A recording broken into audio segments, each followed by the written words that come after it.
Nah, berikutnya adalah sinyal listrik pada neuron. Jadi, seperti yang sudah kita bahas sebelumnya, bahwa tubuh kita ini penuh dengan listrik. Bahkan di dalam otak pun itu juga kita bisa melihat adanya listrik. Jadi, sel saraf sama sel otot ini dia mempunyai potensial membran yang berbeda. Jadi potensial membran mereka itu mendekati 0, sehingga dia akan peka terhadap rangsang. Dia diberi stimulasi sedikit saja, maka dia akan langsung terjadi perubahan beda potensial sehingga terjadi depolarisasi. Karena ada depolarisasi, maka dia akan bisa menghantarkan listrik. Nah, potensial membran atau sinyal listrik yang ada pada neuron ini dia ditunjukkan dengan persamaan Nernst. Persamaan Nernst ini dia menggambarkan adanya potensial membran sel yang hanya permeabel terhadap satu ion. Nice to know aja. Kemudian nanti ada juga yang namanya persamaan GHK. Persamaan GHK ini dia berdasarkan pada gradien konsentrasi dan permeabilitas membran. Kalau yang Nernst tadi hanya sebagai permulaan saja, karena dia hanya bilang bahwa potensial membran sel hanya permeabel terhadap satu ion. Nah, kalau yang di sini sudah lebih dijelaskan lagi bahwa gradien konsentrasi dan permeabilitas membran juga berpengaruh terhadap potensial membran. Nah, depolarisasi itu dia akan terjadi ketika adanya permeabilitas sel terhadap ion yang berubah dengan adanya kanal ion membran yang membuka dan menutup sehingga ada perpindahan dari ion. Nah, kanal ion yang dia membuka sama menutup ini dia akan mengakibatkan terjadinya depolarisasi.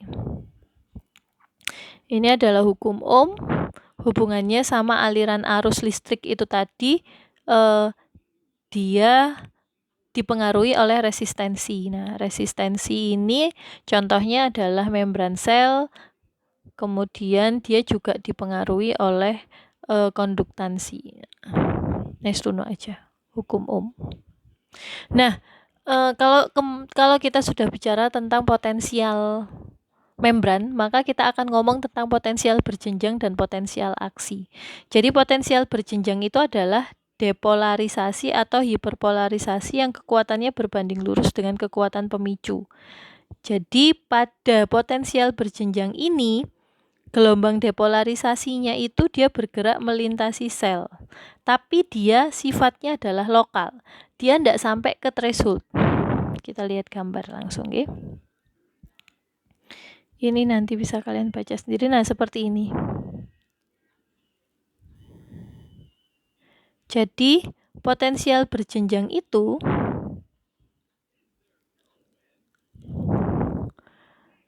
ketika ada stimulus yang masuk yang menyebabkan ion Na, pintu saluran Na membuka, maka Na akan masuk. Nah, tapi masuknya itu sedikit. Jadi dia lokal. Sedikit. Nah, itulah kenapa dia gambarnya gini, 1, kemudian lagi nanti nambah 1, nambah lagi 1, nambah lagi 1, sampai akhirnya dia mencapai threshold. Dia melebihi nilai 0, jadi nilainya positif, maka akan terjadi depolarisasi. Jadi gitu. Bedanya dengan potensial aksi adalah potensial aksi ini dia sinyal listrik cepat. Jadi rangsangannya sangat kuat dan dia langsung mengakibatkan terjadinya potensial aksi. Kalau potensial berjenjang itu dia sedikit, akhirnya terjadi depolarisasi. Kalau potensial aksi dengan satu kali rangsangan saja dia sudah bisa menyebabkan potensial aksi atau depolarisasi. Nah, potensial aksi ini dia dimulai dari zona pemicu. Kalau yang potensial berjenjang, dia terdiri dari penjumlahan dari beberapa potensial. Nah, itu. Ada yang namanya ambang. Ambang rangsang ini penting. Jadi ambang rangsang ini adalah suatu ambang batas di mana ketika rangsangan yang diberikan itu melewati ambang tersebut, maka akan terjadi depolarisasi. Kalau belum melewati ambang, maka tidak akan terjadi depolarisasi. Nah, ini jadi nanti potensial berjenjang itu dibagi lagi menjadi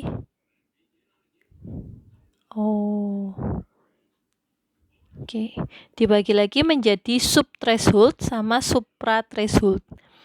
Apa maksudnya? Jadi stimulusnya itu, nah ini potensial berjenjang. Jadi dia dikasih stimulus 1, kemudian nanti lagi. Nah, dia akan terus berjalan terus lurus seperti ini. Jadi dia akan berbeda stimulusnya. Jadi stimulus yang pertama itu dia bisa sampai minus 40, stimulus yang kedua itu minus 55, stimulus yang ketiga itu, nah kalau yang subthreshold itu yang ini, dia di bawah. Ini adalah subthreshold. Sementara kalau yang suprathreshold berarti ini yang dia di atas.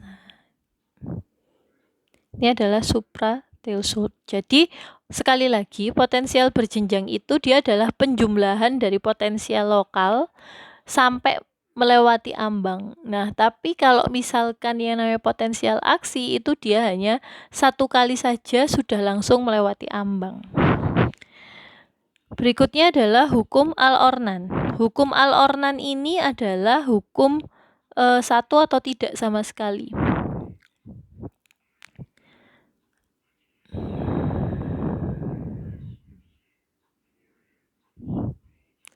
Maksudnya adalah, saya carikan yang bagus gambarnya. Oh, enggak ada.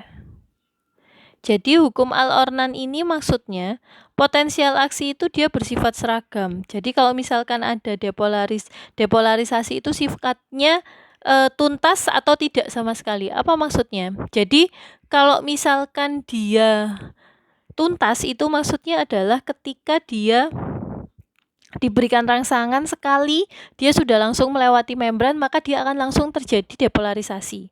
Tapi kalau misalkan dia diberikan stimulus yang kurang daripada ambang, maka dia tidak akan terjadi depolarisasi. Itu al atau tidak sama sekali. Jadi dikasih sekali langsung nyaut atau tidak sama sekali. Jadi itu maksudnya al or none. Nah, berikutnya adalah potensial aksi. Nah,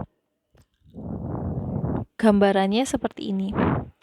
Jadi sel itu kan dia selalu dalam keadaan resting membran potensial. Resting membran potensial dari sel saraf itu adalah minus 70. Nah, resting membran potensial ini ketika dia ada stimulus, nah ini stimulusnya dia dikasih, maka akan terjadi depolarisasi, dia mulai meningkat. Ketika dia sudah sampai ini ambangnya di sini ya, sekitar minus 40 ya. Ketika dia stimulusnya itu dia melebihi daripada ambang, hitam aja. Dia melebihi daripada ambang, maka dia akan langsung membuka ion Na.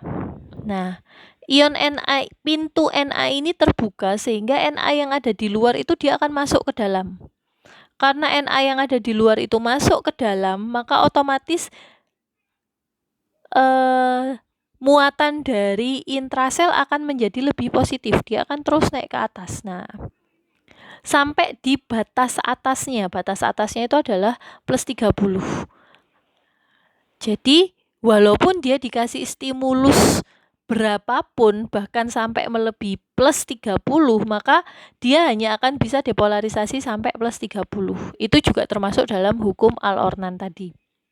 Nah, ketika stimulus itu tadi dia sampai pada ujungnya batasnya, nah di sini mulai terjadi penutupan dari saluran Na. Jadi Na-nya nutup. Di sini Na-nya nutup. Nah, karena Na-nya nutup, K-nya buka. Saluran K-nya buka sehingga K berjalan dari dalam keluar. Dia berjalan dari dalam keluar sehingga dia akan menyebabkan potensial membrannya menurun karena nilainya yang di luar, kan tadi pada saat depolarisasi yang di luar menjadi negatif. Nah, tapi karena dia ditambahi K yang dari dalam, dari intrasel, maka otomatis yang di luar akan menjadi positif lagi, sementara yang di dalam menjadi negatif. Dia akan kembali lagi turun sampai ke batasnya. Nah, ini namanya adalah repolarisasi. Kalau ini depolarisasi, kalau ini adalah repolarisasi. Nah, ketika ada suatu keadaan di mana terjadi hiperpolarisasi, atau dia ini kebablasan gampangannya. Jadi dia turunnya itu sampai di bawah minus 70. Turunnya sampai di bawah minus 70 sehingga nanti dia ini terjadi yang namanya hiperpolarisasi. Nah, hiperpolarisasi ini tubuh kita akan mengkompensasi. Jadi tubuh kita itu dia akan menutup ion K itu tadi sehingga dia akan dikembalikan lagi menjadi potensial membran. Nah, ini. Oke, itu. Jadi itu adalah cerita dari potensial aksi. Jadi kalau kita ngomong potensial aksi berarti yang harus kalian tahu itu adalah depolarisasi, repolarisasi, hiperpolarisasi, dan potensial resting membran. Jadi potensial istirahat dari membran sel. Ini sama. Nah, ini juga sama. Nah, ada yang namanya periode refraktor. Periode refraktor itu adalah suatu jangka waktu singkat di mana sebuah potensial aksi yang kedua dia akan bisa dirangsang. Nah, bisa dirangsang tapi terjadi potensial aksi atau tidak itu tergantung. Kalau yang periode refraktor absolut itu maka seberapa besar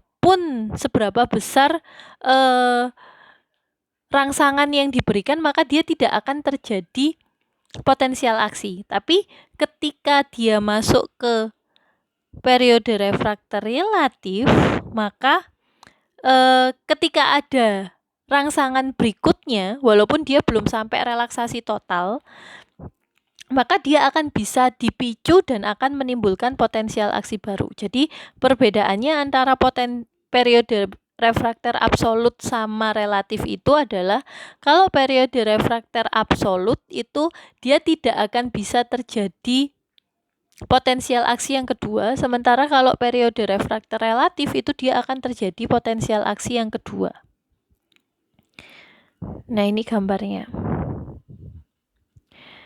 Jadi di sini ini adalah fase periode refraktor absolut. Sementara kalau yang di sini adalah periode refraktor relatif. Jadi ketika ada perangsangan di sini, maka dia tidak akan bisa timbul potensial aksi yang kedua. Tapi ketika perangsangannya itu di sini, maka dia akan bisa timbul potensial aksi yang kedua. Jadi kalau misalkan ada perangsangan di sini, maka dia akan naik lagi gini, sret. Nah, nanti kalau misalkan ada lagi, maka dia akan naik lagi. Nah, seperti itu. Ini kalau dalam waktu cepat, maka dia akan bisa sampai terjadi tetani. Nanti kita bahas lebih lanjut di otot. Nah, sel saraf sama sel otot dia dikatakan peka terhadap rangsang bukan hanya karena dia bisa menimbulkan listrik lebih cepat daripada sel-sel yang lainnya, tapi juga karena dia bisa menghantarkan listrik. Jadi ketika ada pembukaan ion Na sehingga Na itu dia masuk ke intrasel, maka itu akan dihantarkan sampai ke seluruh membran. Itu konduksi dari potensial aksi. Terus, nah ini kan terus jalan sampai ke sini. Nah, apa bedanya antara akson yang bermielin dan tidak? Kita lanjutkan di rekaman berikutnya ya. Oke. Sekian dulu. Terima kasih. Assalamualaikum warahmatullahi wabarakatuh.